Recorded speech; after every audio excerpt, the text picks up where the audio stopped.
Octavia's frustrating missed potential. Octavia, most certainly the definition of wasted potential in Helluva Boss. To be fair, there's plenty of waste potential in Helluva Boss, but none other than Octavia suffers from this the most. For those of you that don't know, and if you don't, I seriously wonder why you clicked on this video, but I'll explain it anyways.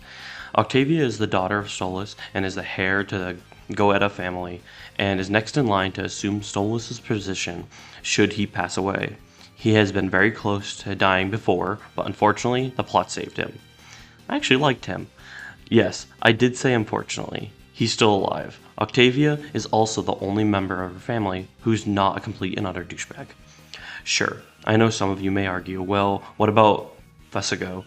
However, we know next to nothing about his character, so we can't really rule out whether he's a scumbag or not, but considering almost everyone in this royal family of punks, I wouldn't be surprised if he turned out to be Stolas too.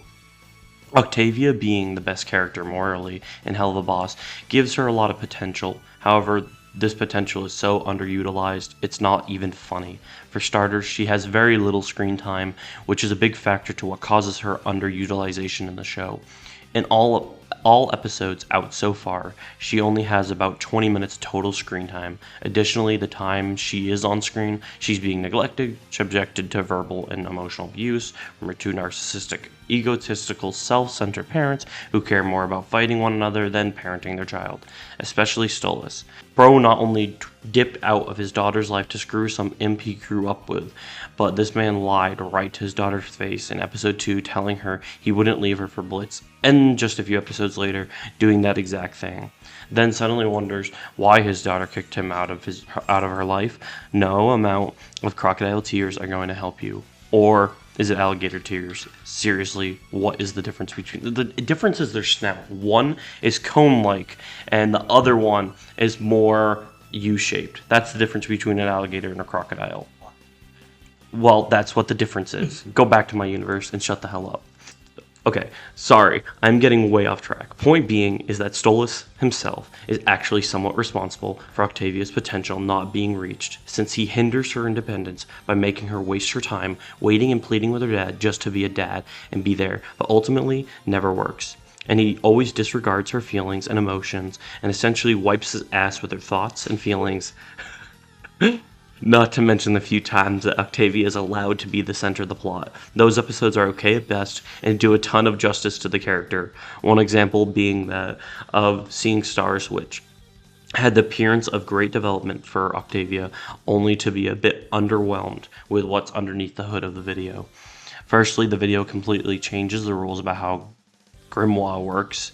In the pilot, we see Blitzo use it effortlessly. I thought he liked to be called Blitz. Use it effortlessly without needing some sort of voice command. But in this episode, it's shown to need a voice command by Octavia to use it. The book so happens to interpret Octavia wanting to see the stars as in celebrity stars. This episode doesn't do a lot with Octavia. It starts with her being neglected and ignored by her dad, which kicked this plot into motion in the first place. And the rest of the episode sees the cast trying to find her throughout LA and her own father, and Blitz just stopped trying to find Octavia, leaving Luna to do it for them. Since to have one-on-one with Octavia and Luna, we need plot convenience to write Stolas and Blitz out of the search for Octavia. With an unfunny parody of Brandon Rogers known as Brandon Ragers in the episode, which starts an entire side plot Blitz and Stolas getting kidnapped by a studio to perform for a TV show. And why couldn't Stolas just use his powers or literally anything else, since all these people here are just humans and have no magic to speak of? Oh right, I forgot. We need them separated from Octavia and Luna, so we don't need to logically think of a way to get them out of the story. Look, I won't even lie. The premise of Octavia having a neglectful father, an abusive mother, and seeing her have a rough upbringing is interesting. However, it's the way it's executed. Stolas being a terrible father towards Octavia isn't inherently bad writing. It's the fact that Viz victimized Stolas despite him not being a victim whatsoever. It's almost as if the plot itself is victim blaming, which is why fans get angry. The plot essentially is like, what's that, Octavia? Your father, Stolas, neglects you, leading to emotional turmoil and trauma? Well, shut up and deal with it.